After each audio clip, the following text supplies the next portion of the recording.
بسم الله الرحمن الرحيم. الحمد لله وكفى وسلام على عباده الذين اصطفى. أما بعد، فأعوذ بالله من الشيطان الرجيم. بسم الله الرحمن الرحيم. ولقد يسرنا القرآن للذكر فهل من مدكر. صدق الله العظيم. وقال رسول الله صلى الله عليه وسلم: من قرأ من الكتاب حرفا فله حسنة والحسنة بعشر أمثالها ولا أقول ألف لام ميم حرف بل ألف حرف ولام حرف وميم حرف أو كما قال صلی اللہ علیہ وسلم. میرے محترم بزرگوں اور کئی بات،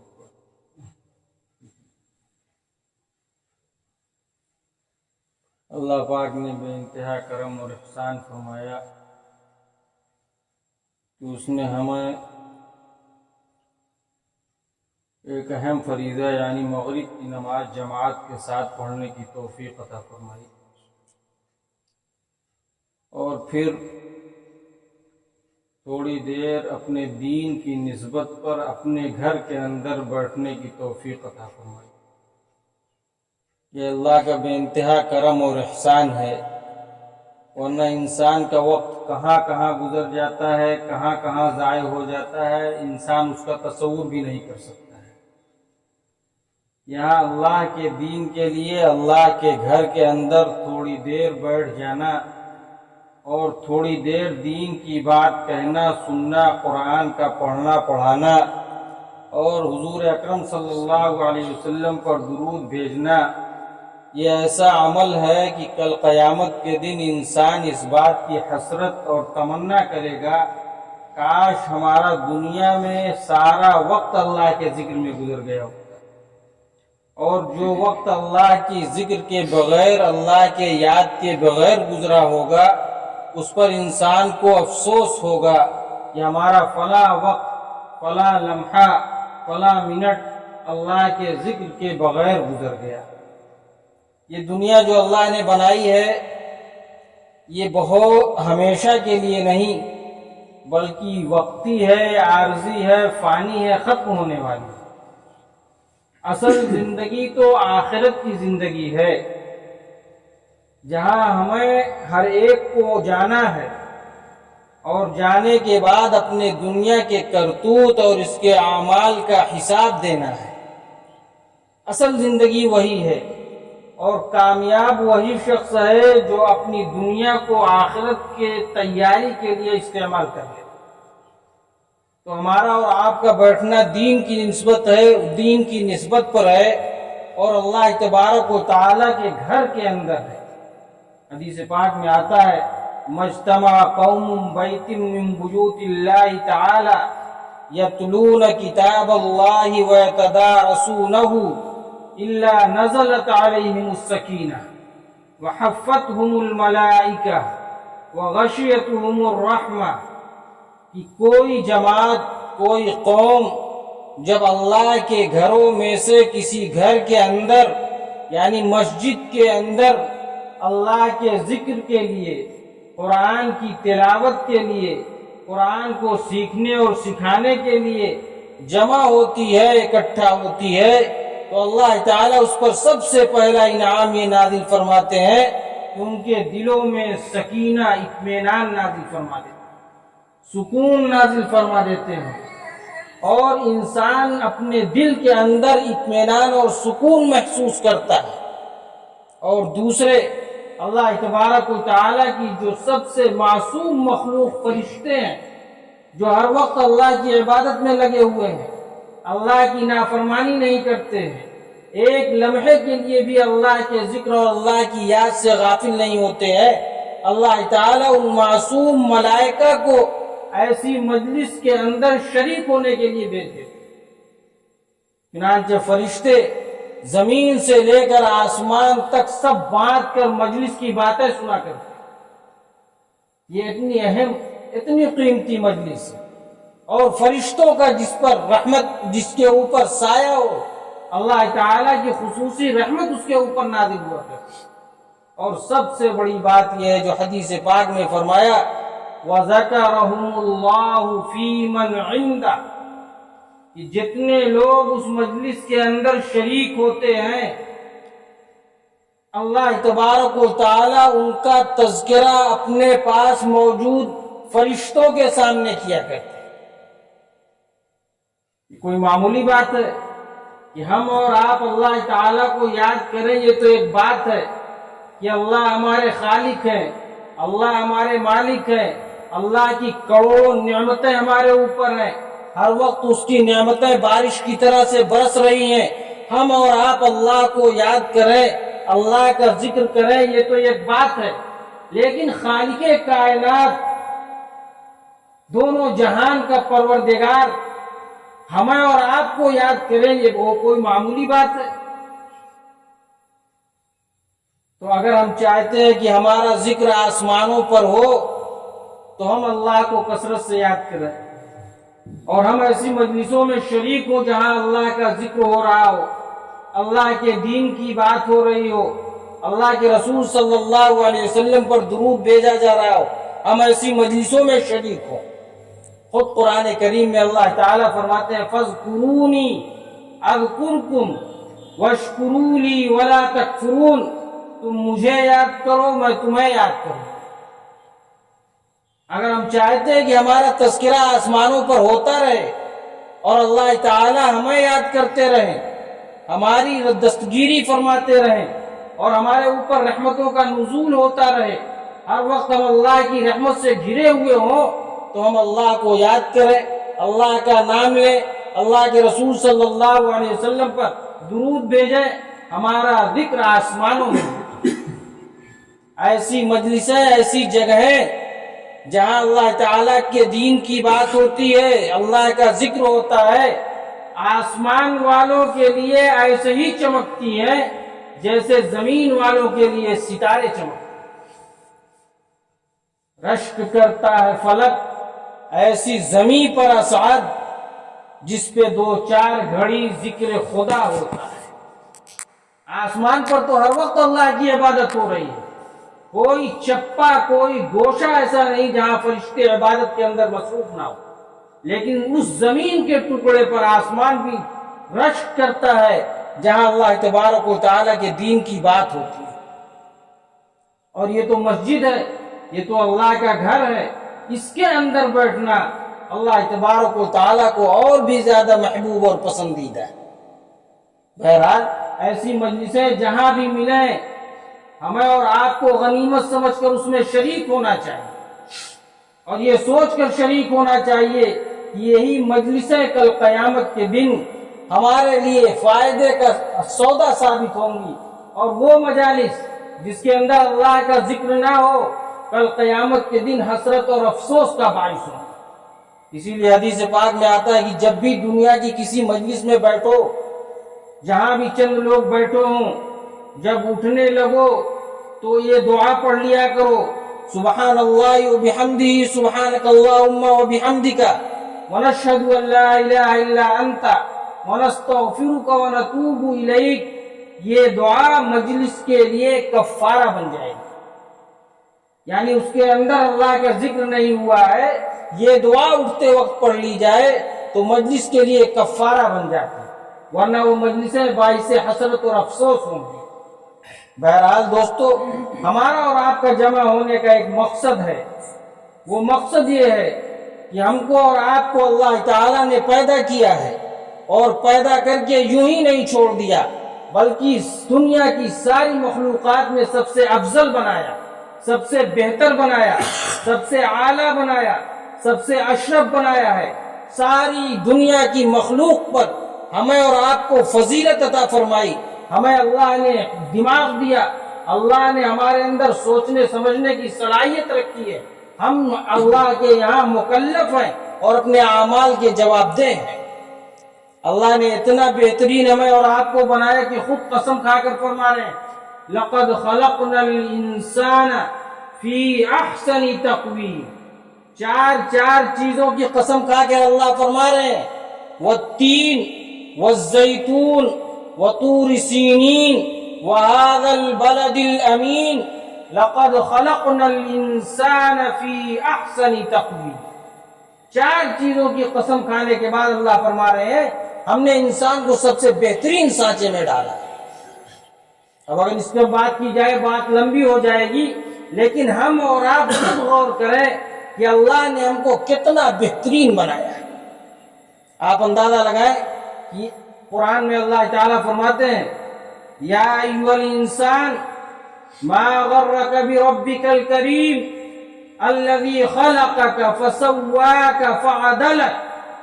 اے انسان، اس رب کریم کی طرف سے تجھے کس چیز نے دھوکے میں ڈال رکھا ہے؟ کون رب کریم؟ الذی خلقک، جس نے تمہیں پیدا کیا۔ ہمیں پیدا کرنے والی ذات کون ہے؟ اللہ کی ذات۔ الذی خلقک، ہمارا خالق اللہ ہے، ہمارا مالک اللہ ہے، ہمارا پروردگار اللہ ہے، روزی رساں اللہ ہے، ہر مصیبت و پریشانی کو دور کرنے والا اللہ ہے۔ الذی خلقک فسواک، پھر تمہیں بالکل ٹھیک ٹھاک بنایا، آڑا ٹیڑھا نہیں بنایا، بالکل ٹھیک ٹھاک بنایا۔ فعدلک، اور جس عضو کو جہاں رکھنے کا حق تھا وہی اللہ تعالیٰ نے رکھا۔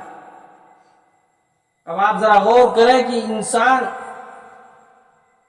ایک لقمہ اٹھاتا ہے، اٹھانے کے بعد سیدھا اسے آنکھ دیکھتی ہے اور اس کی ناک سونگتی ہے اور منہ کے اندر اتار دیتی ہے۔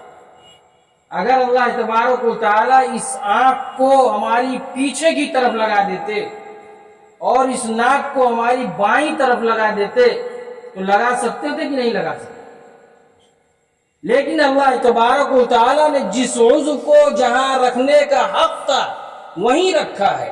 اگر آنکھ کو پیچھے لگاتے تو ہم دیکھتے ضرور، ناک کو دائیں طرف یا بائیں طرف لگاتے تو ہم سونگتے ضرور، لیکن دقت و پریشانی کیا ہوتی؟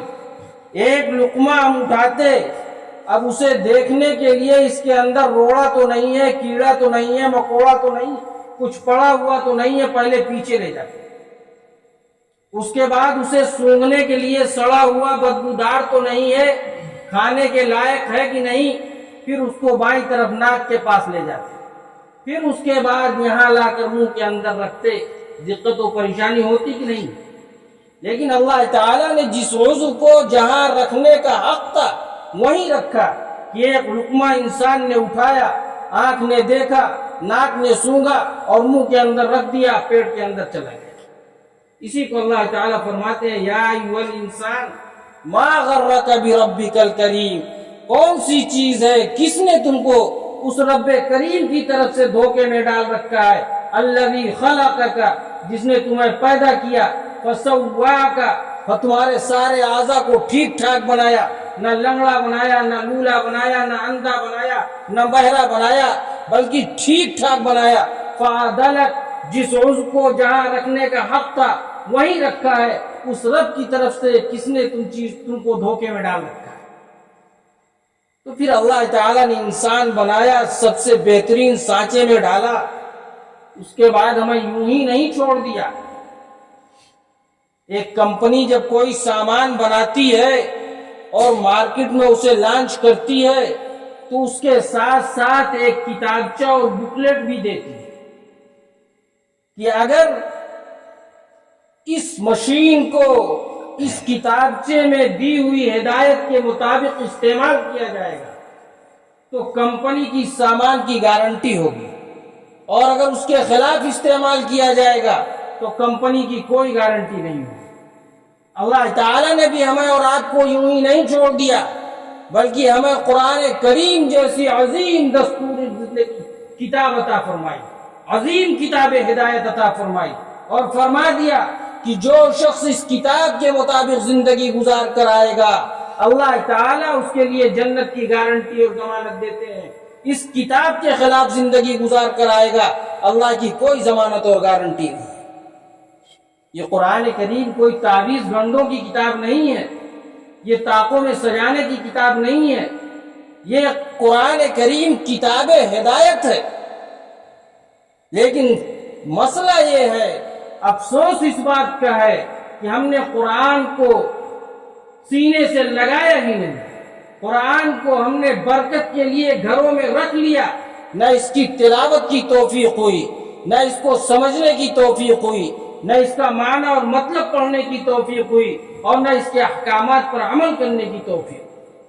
یاد رکھیے کہ اگر قرآن سے ہم یوں ہی رشتہ توڑ کر رکھے اور اسی طرح دنیا سے چلے گئے تو کل قیامت کے دن یہ قرآن اپنے رب کے سامنے ہمارے خلاف مقدمہ دائر کر دے گا، یا ربی ان قوم اتخذوا هذا القرآن مہجورا، یہ میرے رب ان لوگوں نے اس کتاب کو، قرآن کریم کو پس پشت ڈال دیا۔ قرآن کریم میں اللہ تبارک و تعالیٰ نے ہر بیماری کا علاج، ہر پریشانی کا حل، ہر مسئلے کا حل، ہر غم سے مداوا اور ہر چیز قرآن کریم کے اندر اللہ نے کھول کھول کر بیان کر دی۔ فیہ شفاء للناس ھدی للناس ھدی للمتقین، قرآن کریم کے اندر اگر غور کیا جائے تو دنیا کے سارے مسائل کا حل موجود ہے، لیکن ہم نے قرآن کو اللہ کی کتاب سمجھا ہی نہیں، اور اگر سمجھتے بھی ہیں تو صرف دیکھ کر اسے آنکھوں سے لگا کر چون کر رکھ دیتے ہیں، نہ اس کی تلاوت کرنے کی توفیق ہوتی ہے اور نہ اس کا معنی اور مطلب سمجھنے کی توفیق۔ اس لیے میرے پیاروں، میرے بزرگوں، میرے عزیز بچوں، ضرورت اس بات کی ہے کہ ہم قرآن سے اپنا تعلق مضبوط کریں۔ علامہ اقبال رحمۃ اللہ علیہ کہتے ہیں کہ وہ معزز تھے زمانے میں مسلمان ہو کر، کون؟ صحابہ کرام، وہ معزز تھے زمانے میں مسلمان ہو کر، اور ہم خوار ہوئے تارک قرآن ہو کر۔ ہم نے قرآن کو چھوڑا، اللہ کی رحمت ہم سے روٹھ گئی، آج ساری دنیا میں ذلیل ہو رہے ہیں، ساری دنیا ہم کو نیچا دکھانے کی کوشش کر رہی ہے اور کر رہی ہے، ساری دنیا میں ہماری پٹائی ہو رہی ہے۔ اس کی سب سے بنیادی وجہ یہ ہے کہ ہم نے قرآن کو پسے پشت ڈال دیا۔ نہ قرآن سیکھنے کی فکر ہے، نہ بچوں کو سکھانے کی فکر ہے، نہ اس کی تلاوت کا معمول ہے، نہ اس کا معنی اور مطلب پڑھنے کی کا معمول ہے، نہ اس کے احکامات کو سمجھنے کی کوشش کرتے ہیں۔ اس لیے آج ہم یوں زندگی گزار رہے ہیں جیسے ہمارے پاس جینے کے لیے کوئی راستہ ہی نہیں۔ اس لیے دوستو، جس دن ہم نے قرآن سے اپنا تعلق مضبوط کر لیا اور قرآنی احکامات پر عمل کرنا شروع کر دیا، اس دن اللہ کی رحمت میں آ جائیں گے، دنیا کی کوئی طاقت ہمارا بال بیکا نہیں کر پائے گا۔ اسی لیے ہمارے گاؤں کے علماء کرام نے یہ فیصلہ کیا ہے اور ایک نظم بنایا ہے کہ ہم اپنا بھی تعلق اور اپنے متعلقین کا، اور جس حلقے میں جہاں تک ہو سکے ہم قرآن کو سیکھنے اور سکھانے کا نظم کریں گے۔ اس کے لیے ایک دن رکھا گیا ہے کہ ایک دن ہفتے میں انشاءاللہ ایک مفتی صاحب، چاہے مفتی حذیفہ صاحب، چاہے مفتی طاہر صاحب، چاہے مولانا فہیم صاحب، کوئی بھی ایک عالم دین اس غرض سے یہاں حاضر ہوں گے کہ قرآن کریم کی ایک یا دو یا تین آیت کا ترجمہ، اس کی تفسیر، اس کا شان نزول اور اس سے نکلنے والے مسائل انشاءاللہ ہمارے سامنے بیان کیے جائیں گے۔ اس بات کا عزم کریں، عہد کریں کہ انشاءاللہ اس مجلس میں ہم ضرور حاضر ہوں۔ اپنا وقت آگے پیچھے کر کے، دنیاوی کام کو ٹال کر، پیچھے چھوڑ کر، قرآن کو سیکھنے کی نیت سے انشاءاللہ اس مجلس میں ضرور حاضر ہوں گے۔ یہ تہیہ کریں، آسانیاں اللہ تبارک و تعالیٰ پیدا فرمائیں گے، کریں گے انشاءاللہ۔ تو دوشنبہ کا دن ابھی طے ہوا تھا، ہو سکتا ہے کہ یہاں منگل کا دن ہو جائے۔ جامع مسجد کے لوگوں کا مطالبہ ہے کہ دوشنبہ کے روز جامع مسجد میں رکھا جائے، تو انشاءاللہ یہاں منگل کو ہوگا۔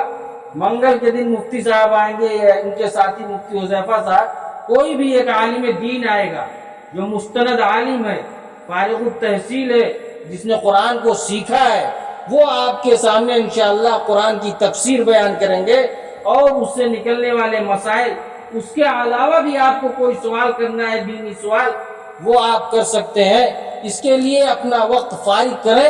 مغرب کی نماز کے بعد انشاءاللہ 10 سے 15 منٹ لگے گا، سب لوگ فارغ کریں گے انشاءاللہ۔ انشاءاللہ اللہ تعالی مجھے بھی توفیق عطا فرمائے، سننے والوں کو بھی توفیق عطا فرمائے۔ اللہ قرآن سے ہم سب کو محبت نصیب فرمائے اور قرآن سے تعلق مضبوط کرنے کی توفیق عطا فرمائے، اور کل قیامت کے دن قرآن کو ہمارا سفارشی بنائے اور قرآن کی سفارش سے ہمیں جنت میں داخلہ نصیب فرمائے۔ وآخر دعوانا ان الحمد للہ رب العالمین۔